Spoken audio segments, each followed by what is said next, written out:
Hi hello good evening ಎಲ್ರಿಗೂ. So ಇವತ್ತು ನಾವು ಹೋಗ್ತಾ ಇದ್ದೀವಿ ನಮ್ಮ ಕಾರು ಪೂಜೆ ಮಾಡಿಸ್ಕೊಂಡು ಬರೋಕ್ಕೆ. ಸೊ ಏನು ಇವತ್ತು ಅಮಾವಾಸ್ಯೆ ಇಲ್ಲ, ದೀಪಾವಳಿ ಇಲ್ಲ, ದಸರಾ ಇಲ್ಲ, ಇವತ್ತೇನಕ್ಕೆ ಪೂಜೆ ಅಂತ ಅಂದ್ಕೊತಿರ್ಬೋದು ನೀವು. ಯಾಕೆ ಇವತ್ತು ಪೂಜೆ ಮಾಡ್ತಿದ್ದೀವಿ ಅಂತ ನಾನು ನಿಮಗೆ ಮುಂದೆ ಹೇಳ್ತೀನಿ. ಸೊ ಫಸ್ಟು ನಾನು ನನ್ನ ತಮ್ಮ ನನ್ನ ಹಬಿ ಹೋಗ್ತಾ ಇದ್ದೀವಿ ಪೂಜೆ ಮಾಡಿಸ್ಕೊಂಡು ಬರೋಕ್ಕೆ. ಸೊ ಇದು ಫ್ರಂಟ್ ಏನಿದೆಯಲ್ಲ, ಸ್ವಲ್ಪ ಇದು ನಾವು ಶೋರೂಮಿಂದ ಸ್ವಲ್ಪ ರೆಡಿ ಮಾಡಿಸ್ಕೊಂಡು ಬಂದಿದ್ದೀವಿ. ಏನಕ್ಕೆ ಅಂತಂದರೆ ಒಂದು ಸ್ಮಾಲ್ ಆಕ್ಸಿಡೆಂಟ್ ಆಗಿತ್ತು. ಸೊ ಅದಕ್ಕೆ ಅದನ್ನು ರೆಡಿ ಮಾಡಿಸಿದ್ವಿ. ಸೊ ಇಲ್ಲಿ ನೋಡಿ ನಮ್ಮ ತಮ್ಮ ಇವನು ಕೀ ಕೊಡ್ತಿರ್ಲಿಲ್ಲಲ್ವ, ಸೊ ಅದಕ್ಕೆ ಓಪನ್ ಮಾಡೋಕ್ಕೂ ಕೊಡ್ತಿರ್ಲಿಲ್ಲ ಅಂತ ಕಿತ್ಕೊಂಡು ಅವ್ರ ಡ್ಯಾಡಿ ಓಪನ್ ಮಾಡಿ ಒಳಗೆ ಹೋಗಿ ಕುತ್ಕೊಂಡ್ಬಿಟ್ರು. ಸೊ ಅವನಿಗೆ ತೊಗೊಂಡಿಲ್ಲ ಅಂತ ಜೋರಾಗಳಕ್ಕೆ ಸ್ಟಾರ್ಟ್ ಮಾಡ್ದ. ಸೊ ನಾನು ಫ್ರಂಟಲ್ಲಿ ಡೋರ್ ಓಪನ್ ಮಾಡಿದ ತಕ್ಷಣ ಒಳಗಡೆ ಹೋದ. ಅವನು ಕೊಡೋಕ್ಕೆ ರೆಡಿ ಇಲ್ಲ. ಸೊ ಫೈನಲಿ ಅವ್ರ ಮಾವ ಕೇಳಿದರೆ ಮಾತ್ರ ಕೀ ಕೊಟ್ಟಿದ್ನು. ಸೊ ಇವಾಗ ನಾವು ಹೋಗ್ತಾ ಇದ್ವಿ ಶನೇಶ್ವರ ದೇವಸ್ಥಾನಕ್ಕೆ ಪೂಜೆ ಮಾಡಿಸ್ಕೊಳ್ಳೋಕ್ಕೆ. ಆ್ಯಂಡ್ ಅಲ್ಲಿ ಪೂಜೆ ಮಾಡಿಸ್ಕೊಳ್ಳೋದಂದರೆ ಆಗಿಲ್ಲ ಮಾಡಿಸ್ಕೊಳ್ಳೋಕ್ಕೆ, ಯಾಕಂದರೆ ಅಲ್ಲೇನೋ ಏನೋ ಪೂಜೆ ಮಾಡ್ತಾಯಿದ್ರು ಅಲ್ಲಿ ಅನಿಸುತ್ತೆ. ಏನಿತ್ತು ಗೊತ್ತಿಲ್ಲ ನೋಡಿ, ಫುಲ್ಲು ಇಲ್ಲಿಂದ ಇಲ್ಲಿವರೆಗೂ ರಶ್ ಇತ್ತು. ಸೊ ಅದಕ್ಕೆ ನಾವು ಶನೇಶ್ವರ ದೇವಸ್ಥಾನಕ್ಕೆ ಹೋಗೋದು ಕ್ಯಾನ್ಸಲ್ ಮಾಡಿದ್ವಿ. ಸೊ ನಾನು ಇಲ್ಲಿ ಇವಾಗ ನಮ್ಮ ಟಾರ್ಜನ್ ಅಂದರೆ ನಮ್ಮ ಕಾರ್ಗೆ ನಾನು ಹೂ ತೊಗೊತಾ ಇದ್ದೀನಿ. ಆ್ಯಂಡ್ ಹೂ ತೊಗೊಂಡು ನಾವು ಸೀದಾ ಹೋದ್ವಿ ಆಂಜನೇಯ ಟೆಂಪಲ್ಗೆ. ಬಿಕಾಸ್ ನಾವು ಶನೇಶ್ವರ್ಗೆ ಹೋಗೋಣ ಅಂದ್ಕೊಂಡಿದ್ವಿ, ಬಟ್ ಅಲ್ಲಿ ಆಗಿಲ್ಲ, ಅದಕ್ಕೆ ಇಲ್ಲಿ ಬಂದ್ವಿ.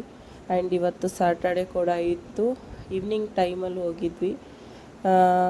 ಇಲ್ಲಿ ನಾವು ಪೂಜೆ ಇವರಿಗೆ ನಾವು ಸ್ವಾಮೀಜಿ ಅಂತ ಹೇಳ್ತೀವಿ, ನೀವೇನು ಹೇಳ್ತೀರಾ ಅಂತ ಕಮೆಂಟ್ಸಲ್ಲಿ ಹೇಳಿ. ಆ್ಯಂಡ್ ಅಲ್ಲಿ ನೋಡಿ ದೇವ್ರ ಹತ್ರ ಆಂಜನೇಯಗೆ ಪೂಜೆ ಮಾಡ್ತಾಯಿದ್ದಾರೆ. ನಾನೇನು ಹೂ ತೊಗೊಂಡು ಬಂದಿದ್ನಲ್ಲ ಅದು ಆಂಜನೇಯಗೆ ಹಾಕಿದ್ದಾರೆ. ಇವಾಗ ಹಾಕಿ ಪೂಜೆ ಮಾಡೋಕ್ಕೆ ಸ್ಟಾರ್ಟ್ ಮಾಡಿದ್ದಾರೆ. ಆ್ಯಂಡ್ ನಾವು ಕೂಡ ನಿಂತ್ಕೊಂಡಿದ್ದೀವಿ. ಸೊ ಸ್ವಾಮೀಜಿ ಬಂದರು, ಇವಾಗ ನಮ್ಮ ಟಾರ್ಜನ್ಗೆ ಪೂಜೆ ಮಾಡ್ತಿದ್ದಾರೆ. ಅವರು ಕಾರು ಬೆಳಗ್ಗೆ ಟೈಮಲ್ಲಿ 5 ಗಂಟೆ ಆವಾಗ ಒಂದು ಸ್ಮಾಲು ಆಕ್ಸಿಡೆಂಟ್ ಆಯಿತು. ಹೇಗಾಯಿತು ಅಂತಂದರೆ ಸಿಗ್ನಲ್ ಬಿಟ್ಟಿತ್ತು ಅಂತೆ. ಅಪೋಸಿಟ್ ಏನು ಇದ್ದಾರಲ್ಲ ಅವರು ಸಡನ್ನಾಗಿ ಟೈಮ್ ಆದರೂ ಕೂಡ ಸಡನ್ನಾಗಿ ಫಾಸ್ಟಾಗಿ ಕೆಳಗೆ ಹೋಗಿದ್ದಾರೆ. ಇವನು ಸಿಗ್ನಲ್ ಬಿಟ್ಟಿದೆ ಅಂತ ಬಸ್ ಹೋಗೋಕ್ಕೆ ಹೋಗಿದ್ದಾನೆ. ಸೊ ಹೋಗಿ ಅಲ್ಲಿ ಅವ್ರಿಗೆ ಗೊತ್ತುಬಿಟ್ಟಿದ್ನು. ಸ್ವಲ್ಪ ಮುಂದ್ಗಡೆ ಸ್ವಲ್ಪ ಸ್ಕ್ರ್ಯಾಚ್ ಆಗಿಬಿಟ್ಟಿತ್ತು, ಡ್ಯಾಮೇಜ್ ಆಗಿಬಿಟ್ಟಿತ್ತು.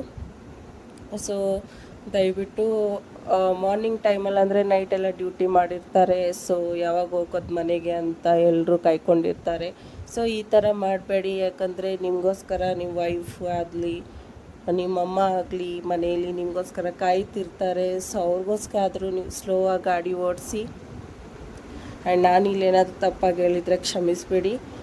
ಆ್ಯಂಡ್ ನೋಡಿ ಇಲ್ಲಿ ಪೂಜೆ ಮಾಡ್ತಿದ್ದಾರೆ ಸ್ವಾಮೀಜಿಯವರು. ಸೊ ಪೂಜೆ ಸ್ಟಾರ್ಟ್ ಆಗಿದೆ ಇವಾಗ ಆಲ್ರೆಡಿ ಮಾಡೋಕ್ಕೆ. ಸೊ ನಮ್ಮ ಟಾರ್ಜನ್ ನಿಮಗೆ ಹೇಗೆ ಅನಿಸು ಅಂತ ಕಮೆಂಟಲ್ಲಿ ಹೇಳಿ. ಇದು ನಮ್ಮ ಮನೆಯಲ್ಲಿ ನಮ್ಮ ಪ್ರಾಣಗಿಂತ ಹೆಚ್ಚು ಇದೆ ನಮಗೋಸ್ಕರ. ಸೊ ಒಳಗಡೆ ಗಣೇಶ ಇಟ್ಟಿದ್ನಲ್ಲ ನಮ್ಮ ತಮ್ಮ, ಅದೆಲ್ಲ ಶೋರೂಮಲ್ಲಿ ತೆಗೆದಿದ್ರು. ಸೊ ಇವಾಗ ಅವನು ಗಣೇಶಗೂ ಕೂರಿಸಿದ್ದಾರೆ. ಸೊ ಸ್ವಾಮೀಜಿ ಅವ್ರಿಗೂ ಕೂಡ ಪೂಜೆ ಮಾಡ್ತಾ ಇದ್ದಾರೆ. ಸೊ ಎಲ್ಲ ಪೂಜೆ ಎಲ್ಲ ಆದಮೇಲೆ ನಾವು ಒಳಗಡೆ ಹೋಗಿ ಸೊ ದರ್ಶನ ಎಲ್ಲ ಮಾಡ್ಕೊಂಡ್ವಿ. ಸೊ ನೋಡಿ ದೇವಸ್ಥಾನ ಎಷ್ಟು ಚೆನ್ನಾಗಿದೆ ಅಲ್ವಾ, ನನಗಂತೂ ತುಂಬ ಇಷ್ಟ ಆಯಿತು. ನಾನಿಲ್ಲಿ ಫಸ್ಟ್ ಟೈಮ್ ಬಂದಿದ್ದೆ ಈ ದೇವಸ್ಥಾನಕ್ಕೆ. ಸೊ ಒಳಗಡೆ ಹೋಗಿ ನಾವು ಪೂಜೆ ಎಲ್ಲ ಮುಗಿಸ್ಕೊಂಡು ಸೊ ದೇವ್ರ ಹತ್ರ ಇಟ್ಟಿದ್ರಲ್ಲ ಆ ಹಾರ ಕೊಟ್ಟರು ಸ್ವಾಮೀಜಿಯವರು ನಮಗೆ. ಸೊ ಅದು ನಾವು ಇವಾಗ ನಮ್ಮ ಟಾರ್ಜನ್ಗೆ ನಮ್ಮ ತಮ್ಮ ಹಾಕ್ತಾ ಇದ್ದಾನೆ ಹಾರನ.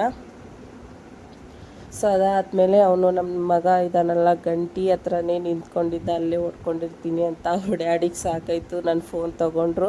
ಆ್ಯಂಡ್ ನಾನು ಅವನಿಗೆ ಗಂಟಿ ಓಡಿಸ್ಕೊಂಡು ನಿಂತ್ಕೊಂಡಿದ್ದೆ. ಸೊ ಸ್ವಾಮೀಜಿಯವರು ಕರೆದ್ರು. ಸೊ ಪ್ರಸಾದ ತೊಗೊತಾ ಇದ್ದೀವಿ.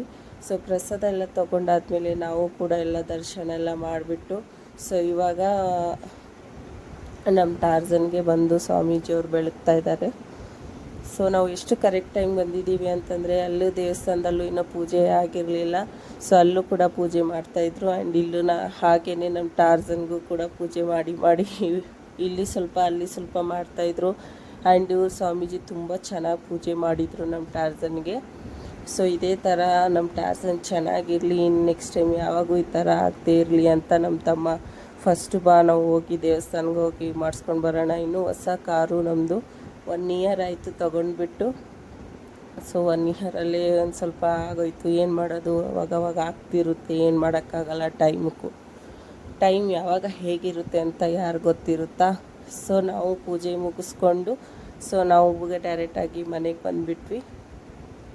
ಸೊ ನಮ್ಮ ಮಗ ನೋಡಿ ಅವ್ರ ಮಾವ ಹತ್ರ ಹೋಗಬೇಕು ಅಂತ ಹಠ ಮಾಡ್ತಿದ್ದ. ನಾನು ಅವನ್ನ ಹೇಳ್ಕೊಂಡು ನನ್ನ ಹತ್ರನೇ ಕೂರಿಸ್ಕೊಂಡ್ವಿ.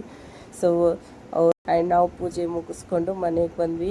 ಇದೇ ಥರ ನನ್ನ ವಿಡಿಯೋ ನೋಡೋಕ್ಕೆ ಫಾಲೋ ಮಾಡಿ. ನೆಕ್ಸ್ಟ್ ವಿಡಿಯೋಲಿ ಸಿಗೋಣ. ಬಾಯ್.